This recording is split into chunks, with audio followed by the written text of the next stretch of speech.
স্বাস্থ্যমন্ত্রী জেপি নাড্ডাজি স্বাগতম। চূড়ান্ত মজুমদার স্বাগতম।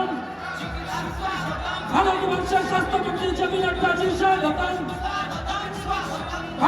मित्रों, आज जो मैं आप लोगों में उत्साह देख रहा हूं, वो उत्साह देख करके मुझे स्पष्ट दिख रहा है कि आप लोगों ने पलटानो दौड़कर एक बार बीजेपी सरकार इस बात को अपने अपने मन में बना लिया और आप इसी मंत्र को लेकर के चल करके आगे बढ़ना चाहते हैं।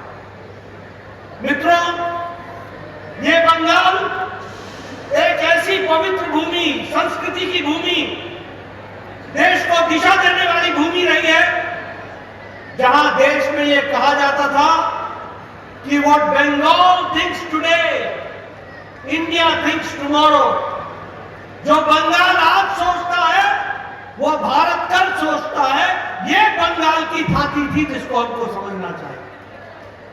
लेकिन ममता जी की सरकार ने जिस तरीके से इस जगह को औद्योगिक जगत की दृष्टि से जाना जाता था, व्यापारिक दृष्टि से जाना जाता था, बौद्धिक नेतृत्व के लिए जाना जाता था, हमारे कलकत्ता को, हल्दिया को, आसनसोल को, दुर्गापुर को, सब ये औद्योगिक नगरी के रूप में जाने जाते थे।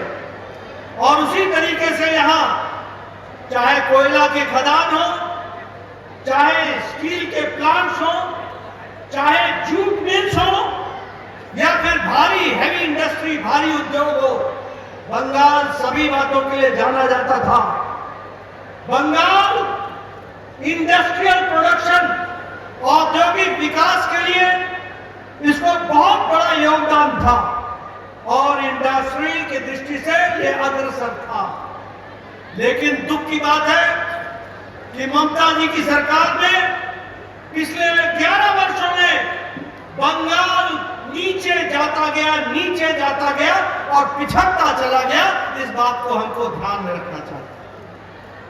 आज उद्योग बंद हो रहे हैं, खदानें बंद हो रही हैं, औद्योगिक विकास रुक गया है।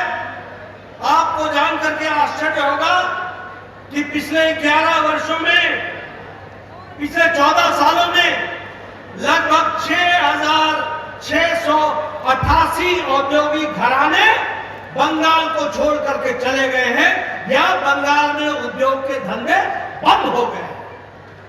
आपको जानकर आश्चर्य होगा 2015 में 870 हमारे इंडस्ट्रियल उद्योग बंद हुए, 2016-17 में 918 बंद हुए और 2017-18 में 1027 उद्योग घराने बंद हो गए। बोलिए, ये बंगाल का नुकसान हुआ है कि नहीं हुआ है? जरा जोर से बोलो, बंगाल का नुकसान हुआ है कि नहीं हुआ है? बंगाल में उद्योग बंद हुआ कि नहीं हुए? और मित्रों, मैं ये भी बताना चाहता हूं कि लगभग 1300 उद्योग यहां से महाराष्ट्र में चले गए। लगभग 1297 यानी लगभग 1300 ये दिल्ली चले गए। यानी बंगाल को छोड़ने में यहां पर कोई कसर ममता सरकार ने नहीं छोड़ी ताकि यहां से औद्योगिक घराने यहां से निकल न जाए। ब्रिटानिया जो बिस्कुट बनाता था, जो सारे देश में, दुनिया में जाना जाता था, उसने भी अपनी फैक्ट्री यहां बंद कर दी। बंगाल आजादी के समय औद्योगिक कॉन्ट्रीब्यूशंस का 24% था। आज उसका कॉन्ट्रीब्यूशन 3.5% रह गया है। यह बंगाल की बदहाली आकर के खड़ी हुई है। 1960 में हमारा सकल जो हमारा ग्रॉस डोमेस्टिक प्रोडक्ट था, जीडीपी थी, वो हमारी 10% यहाँ की थी, वो 5% रह गई है। इस तरीके से जो विकास के काम थे, छोटे उद्योगों को भी रोकने में कोई कसर नहीं छोड़ी। चाहे वो माचिस की फैक्ट्री थी, बुनाई की फैक्ट्री थी, यहाँ नादिया तांत के लिए जाना जाता था, तांत की साड़ी, वहां भी रैपर लूम को लाने का काम वेस्ट बंगाल में ममता सरकार ने किया। यह भी हमको ध्यान में रखना चाहिए। फॉरेन डायरेक्ट इन्वेस्टमेंट यहां रुक गया है, एफडीआई समाप्त हो गई है। यहां फॉरेन डायरेक्ट इन्वेस्टमेंट का मतलब है F for fraud, D for deception और आई फॉर इनकॉम्पिटेंस। ये यहां एफडीआई का मतलब बन करके रह गया।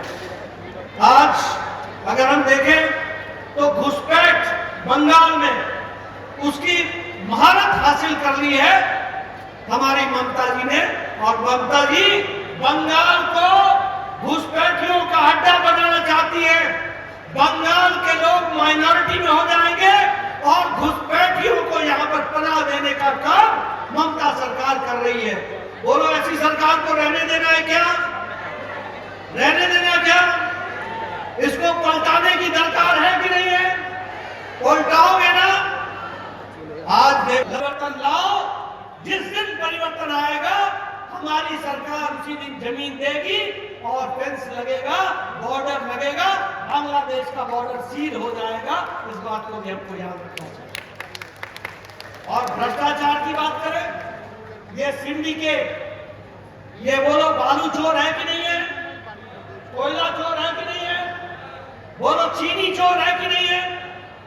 हर तरीके की चोरी करने का काम, कोई भी टेंडर हो, cut money, cut money, cut money.